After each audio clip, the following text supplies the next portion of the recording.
Well, hello xenographers everywhere and welcome to another episode.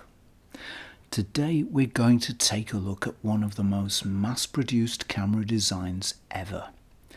And if you want to learn photography completely and thoroughly from the ground up, this, I would suggest, is the camera you need.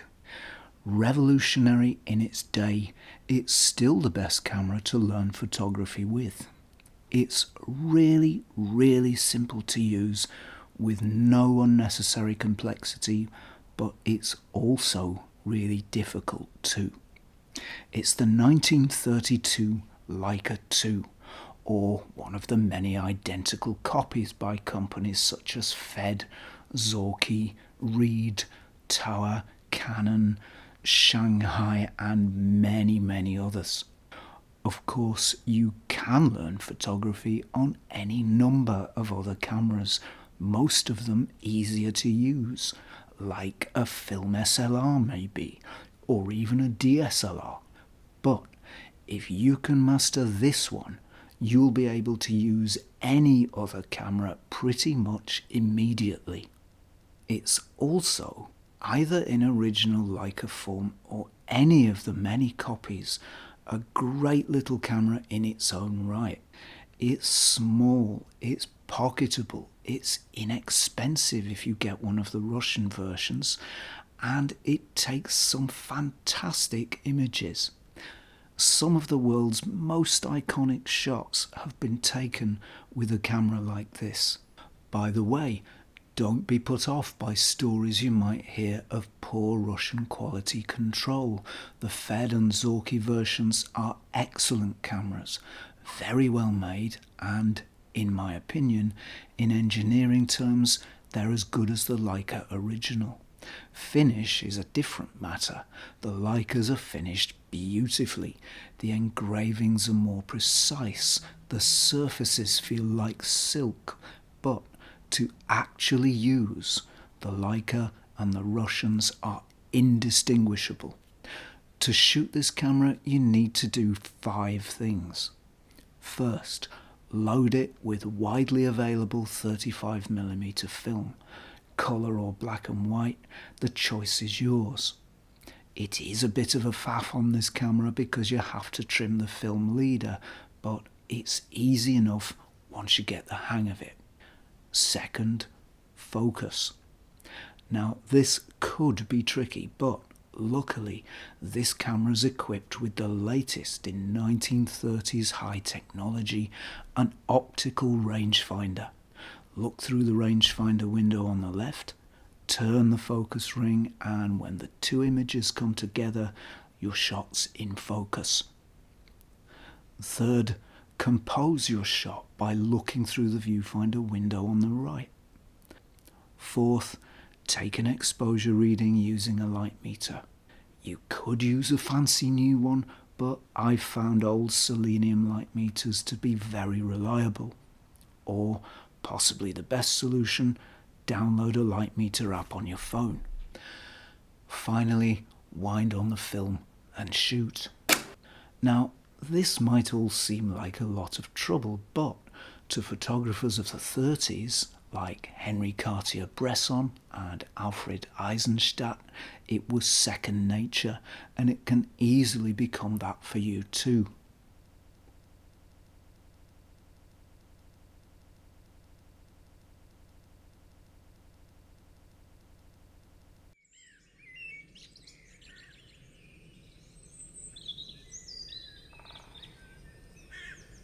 Cart in the woods.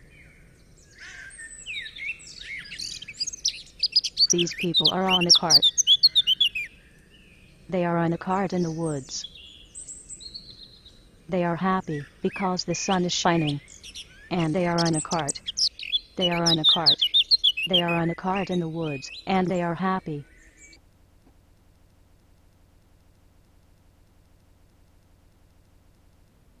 The L39 screw mount means you can shoot literally hundreds, possibly thousands of lenses with this camera. Lenses from the 1930s right through to the Voigtlanders of the 2000s. The Industar 22 is a beautiful 50mm f3.5 collapsible lens from the Ukraine. With its chrome plating and collapsible barrel, it has a real retro look, and it's sharp and contrasty with great colour rendering too. Colours are nicely saturated with loads of punch. With an f3.5 maximum aperture, it's not the blurriest lens in the world, but what blur there is soft and gentle, and it's enough to just soften the sharp edges in the background, and that encourages tidy composition.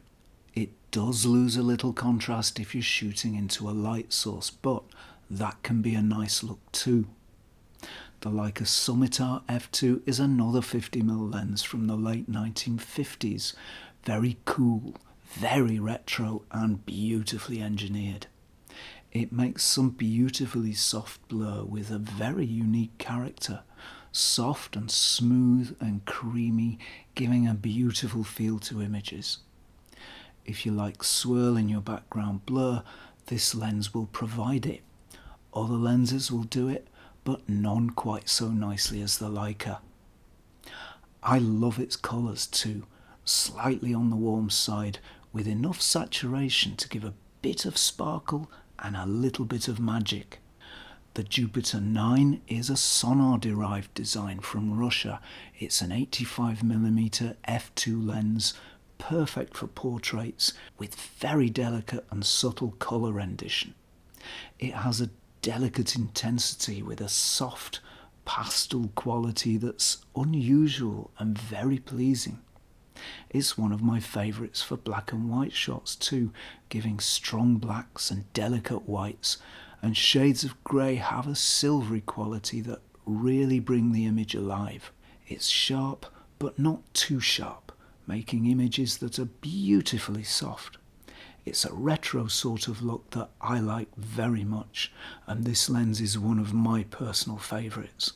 And there are hundreds of other lenses that will mount. In fact, with its L39 mount, this camera must have one of the widest, perhaps the widest range of lenses of any camera. And on top of all that, it just looks so cool. In my opinion, with a collapsible lens, this is one of the best looking cameras ever made, and it will definitely get you maximum style points on the street. Although this camera is not just about style, it has substance too. You can use it anywhere, at any time. There are no menus, no batteries, no cables, no fuss. Just load it with film, wind on, check your light and shoot. Once you get to know it, it couldn't be more simple. Well, actually, it could be more simple, but you get the idea. A Leica 2 with a collapsible lens in good condition will cost you about £300. A Russian copy with a Russian collapsible will cost between £50 to £70. So, if you really want to learn photography, right from the ground up, my advice is get one of these today. So that's it from me for now. Please don't forget to like, subscribe and ring that bell before you go. And if you like the content on this channel and you'd like to support it and help it grow and develop, you can do that at patreon.com/Zenography. As ever, thank you for watching, and I will see you next time for some more Zenography.